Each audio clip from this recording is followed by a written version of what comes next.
अध्याय शुंभवध।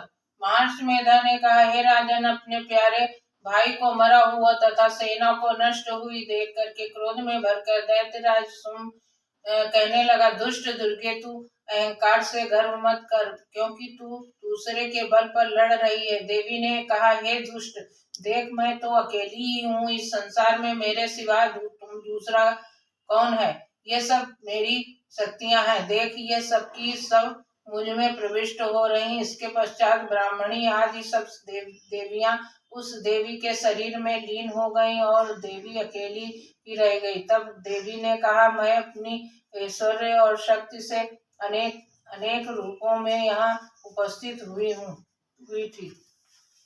उन सब रूपों को मैंने समेट लिया है, तब अकेली ही यहाँ खड़ी हुई हूँ और तुम भी यहीं ठहरो। महर्षि मेधा ने कहा, तब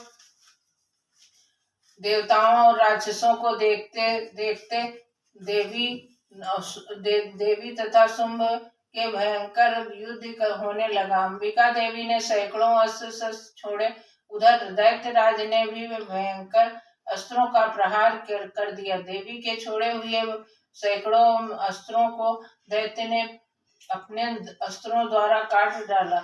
इस प्रकार शुंभ ने जो अस्त्र छोड़े उनको देवी ने अपनी भयंकर उपकार के साथ काट डाला। दैत्य ने जब सैकड़ों बाण छोड़ करके देवी को ढक दिया तो क्रोध में भरकर देवी ने अपने बाणों से उसका धनुष नष्ट कर डाला और धनुष के कट जाने पर दैत्य ने शक्ति चलाई, लेकिन देवी ने उसे भी काट करके फेंक दिया। फिर दैत्येंद्र चमकती हुई ढाल लेकर के देवी की ओर दौड़ा, किंतु जब वो देवी के समीप पहुंचा तो देवी ने अपने तीक्ष्ण बाणों से उसकी चमकने वाली ढाल को भी काट दिया।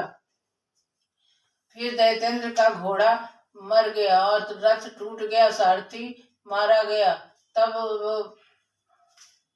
वो भयंकर मुद्गर लेकर के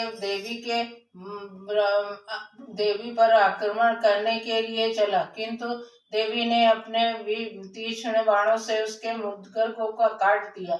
इस पर दैत्य ने क्रोध में भर करके देवी की छाती में बड़े जोर से एक मुक्का मारा और दैत्य ने जब देवी को मुक्का मारा तो देवी ने भी उसकी छाती में जोर से एक थप्पड़ मारा। थप्पड़ खाकर पहले तो दैत्य पृथ्वी पर गिर पड़ा, किंतु तुरंत ही वो उठ खड़ा हुआ। फिर वो देवी को पकड़ करके आकाश की ओर उछला और वहां जाकर दोनों में युद्ध होने लगा। वो युद्ध ऋषियों और देवताओं के आश्चर्य में डालने वाला था। देवी आकाश में दैत्य के साथ बहुत देर तक की युद्ध करती रही। फिर देवी ने उसे आकाश में घुमा करके पृथ्वी पर गिरा दिया। दुष्टात्मा दैत्य पुनः उठ करके देवी को मारने के लिए दौड़ा। तब उसको अपनी ओर आता हुआ देख करके देवी ने उसकी छाती विदीर्ण करके उसको पृथ्वी पर पटक दिया।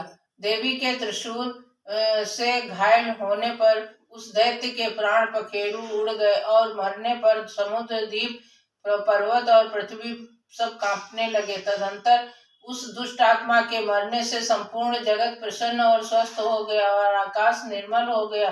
पहले जो उत्पात सूचक मेघ और उल्कापात होते थे वो सब शांत हो गए। उसके मारे जाने पर नदियां अपने ठीक मार्ग से बहने लगी। संपूर्ण देवताओं का हृदय हर्ष से भर गया और गंधर्वनियां सुंदर गान गाने लगी। गंधर्व बाजे बजाने लगे और अप्सराएं नाचने लगी और पवित्र वायु बहने लगी। सूर्य की कांति स्वच्छ हो गई। यज्ञशालाओं की बुझी हुई अग्नि में अपने आप प्रज्वलित हो गई तथा चारों दिशाओं में शांति फैल गई।